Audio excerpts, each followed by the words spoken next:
বৃষ্টির মাত্রা কমেছে, কিন্তু চট্টগ্রামের দুর্ভোগের গল্প এখনও শেষ হয়নি। ৪২ বছরে সর্বোচ্চ রেকর্ড পরিমাণ বৃষ্টির পর এখনও পানির সঙ্গে লড়াই করছে পুরো নগরবাসী। পানির নিচে নগরীর বহু এলাকা।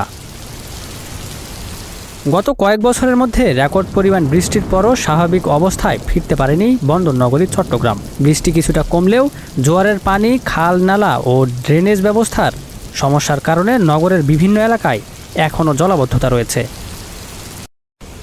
প্রধান সড়ক থেকে শুরু করে অলিগলি, বাসাবাড়ি, শিক্ষা প্রতিষ্ঠান, হাসপাতাল ও ব্যবসা প্রতিষ্ঠান অনেক জায়গাতেই এখনও পানি জমে আছে। চরম দুর্ভোগে পড়েছেন সাধারণ মানুষ।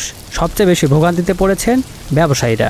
ঐতিহ্যবাহী রিয়াজউদ্দিন বাজার সহ বিভিন্ন এলাকায় হাঁটু সমান পানির মধ্যেই ব্যবসা কার্যক্রম চালিয়ে যেতে বাধ্য হচ্ছেন এইসব ব্যবসায়ীরা।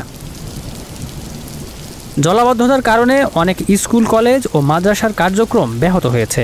পরিস্থিতি বিবেচনায় চট্টগ্রাম শিক্ষা বোর্ড এইচএসসি ও সমমানের পরীক্ষা স্থগিত করেছে। শুধু নগর নয়, টানা বৃষ্টি ও পাহাড়ি ঢলে চট্টগ্রামের বিভিন্ন উপজেলাতেও বন্যা পরিস্থিতি তৈরি হয়েছে।